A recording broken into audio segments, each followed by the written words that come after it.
what's crazy to me that in 2024, I can almost confidently say one of the best brewing formats in Magic the Gathering is probably a constructed one. Not only in Pioneer have we got big Pro Tour top 8s out of breakout archetypes like Rakdos Vampires that wasn't played before that Pro Tour, that got tested and revolutionized the format and now led to a ban in it in August. But we recently, this past week, had a meme of a card, Tree of Perdition, win a big just regional championship event in Pioneer. Tree of Perdition, the meme, the EDH card, the Triskaidekaphobia combo, whatever you might call this card. It's a really exciting thing to see constructed when an underdog strategy, a combo, or just a card that a lot of people had memes about years ago. I remember people were talking about how this card was in, you know, the rare mythic slot and people were losing value in it. It was just a dud one in general. And it was only left to the annals of time to be used by only the most brave in their EDH pods. But I wanted to go over the win here, talk about the deck itself, and just highlight some of the various combos with Tree of Perdition and how we might have gotten here. Now, Saffron Olive tweeted out, if you had told me a couple of years ago that Tree of Perdition would have won a 2K Pioneer tournament, I would have laughed at you.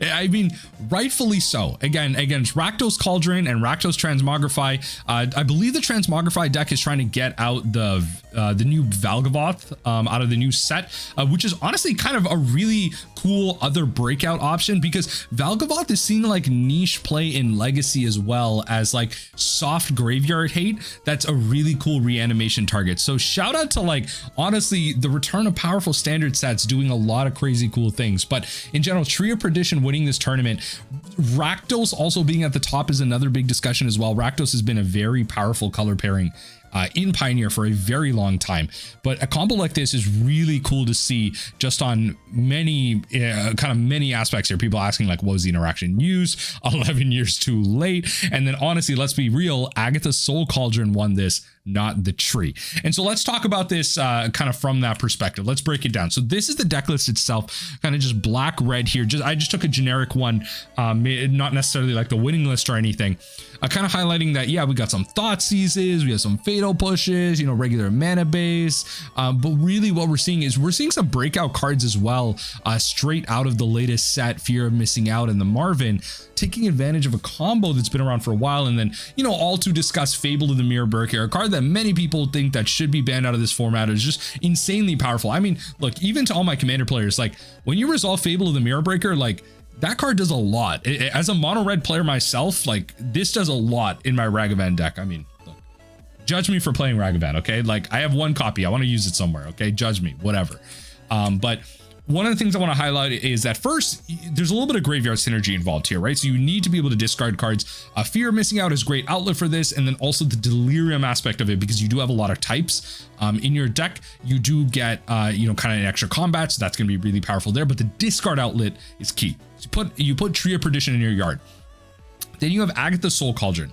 Modern staple, Agatha's Cauldron. This card is insane. I mean, all my Yawgmoth players can attest to that as well. You may spend mana as though you're a mana of any color to activate abilities of creatures you control. And so again, like, you know, having like colored sources does not really matter. You can use colorless sources to activate colored sources. So great. Not really that relevant though. It is relevant for the modern players, but for Pioneer, creatures you control with the +1/+1 counter on it have all activated abilities of all creatures exiled under Agatha's Soul Cauldron. Okay, so how do you exile creatures under Soul Cauldron? So you tap this, exile a card from a graveyard. When a creature, a card exiled this way, is exiled this way, put a 1/1 counter on target creature you control. So you exile a creature card from any graveyard, right? So let's say it has an activated ability. Let's say it's the Tree of Perdition. It's a creature card. You then put a 1/1 counter on an active creature you have right now. And then that creature with the 1/1 counter, thanks to the second text, has all activated abilities. So now you put a 1/1 counter on a creature. If it's Tree of Perdition, it now has Tree of Perdition's activated ability. So the idea is with Tree of Perdition, with Defender, activated ability is just tap, exchange target opponent's life total with Tree of Perdition's toughness. So let's say an opponent is at 20, you would exchange it with Tree of Perdition's toughness, which is, you know, kind of 13. So the meme is, you know, you kind of deal that much damage. But the idea with this activated ability is that you want your creature to have as low toughness as possible. So it's something like Voldaren Thrillseeker. What you can do is you put a 1/1 counter on it, put it to 2 toughness, then you exchange control of the 2 toughness and your opponent's life total. Maybe they're at 20, you take them all the way down to 2. And then what's great with Thrillseeker is you can sacrifice this creature and then deals damage equal to its power to target to any target. So immediately, if you are able to exile a Tree of Perdition that you discarded with something like the Fear of Missing Out, then you can activate the Agatha Soul Cauldron, put it on the Voldaren Thrillseeker, pay 1 more mana, and then you activate the Thrillseeker, put your opponent's life total to 2, activate the Thrillseeker, immediately kill them. That's the general premise. It's really cool and putting a lot of cards together, getting some meme cards together. But as that Twitter post kind of mentioned, it kind of is the Agatha Soul Cauldron coming together, because Agatha Soul Cauldron, honestly, again, for many of you modern players out there realizing, is just a busted magic card. It's not ban worthy or anything. It's just really powerful. So I might be overusing the word busted here, but it's a really powerful magic card.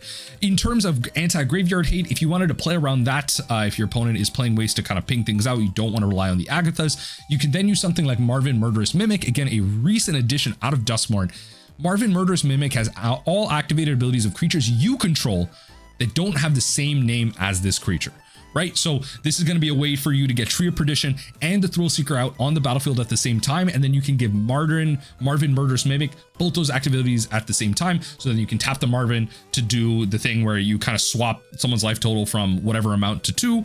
Then you activate the Thrillseeker ability that's now on the Murderous Mimic to then kill your opponent instantly. So there's multiple ways this deck is actually able to play around hate thanks to recent additions like this. Now, of course, you don't necessarily want like multiple copies of this, like 4 at all, because it's a legendary artifact.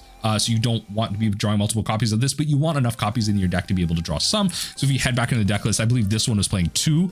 Yeah, Marvin and Marvin. I don't think, it doesn't board into more, and it boards into maybe a bit more aggro in the Hazoret, another discard outlet, by the way, and also into the Ob Nixilis to be able to grind a little bit. Again, I'm not terribly familiar with the Pioneer format. I'm not going to specifically speak to all the sideboard choices or anything like that, but just recognizing the power of a synergy is really powerful. And I mean, Fable the Mirror Breaker, another discard outlet as well. Also, the ability to be able to copy different things is going to be great. And also the low-key ability of this, actually, I probably should bring this up. You know, I'm gonna give you a look behind the veil here.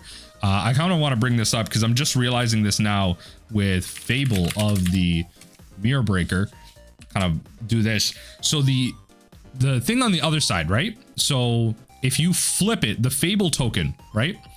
The Fable token on the other side, where is it? Can we just flip it?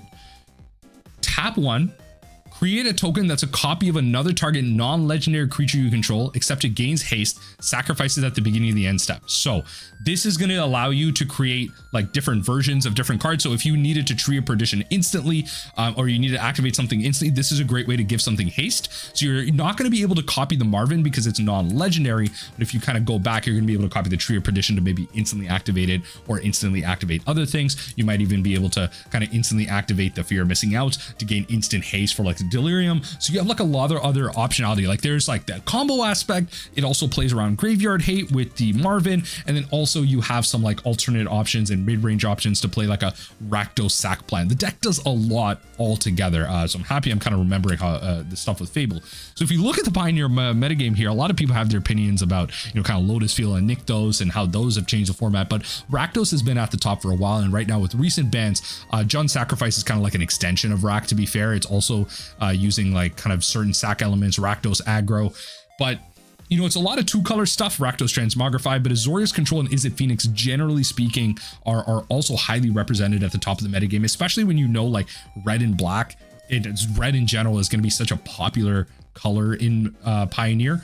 You can make good concerted decisions in your Azorius Control list to be able to fight things like this. Relatively speaking, anti-combo hate, anti-graveyard hate, you're going to be able to go far with something like Control. So it's nice to see that, like in a metagame where you can make concerted choices like that, Control is definitely going to be able to prosper in that aspect. But I really want to highlight this metagame because there is a lot of red and black, and so that leaves a lot of room for different combos. We have the Transmogrify combo, we have a more aggro oriented list, mid-range, but it's nice to see also this type of combo exist as well. And again, a type of combo that works around various pieces of hate, has a secondary plan, has a tertiary plan, and also just works around the meme. I mean, with the recent bans out of Amalia and Saurian and Porius Bloodlord, this coming because of the recent vampires up, and Amalia just being like a dumb combo for a very long time. With that, that's where we see the metagame kind kind of pan out here.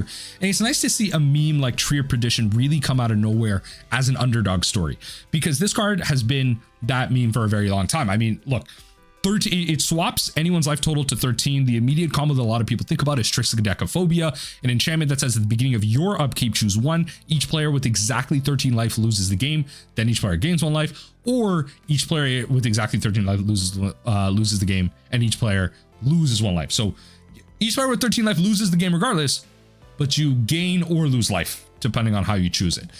So this is kind of the immediate combo, and a lot of things that people don't remember here are that if you kind of look in the art, I believe various parts of this are like 13.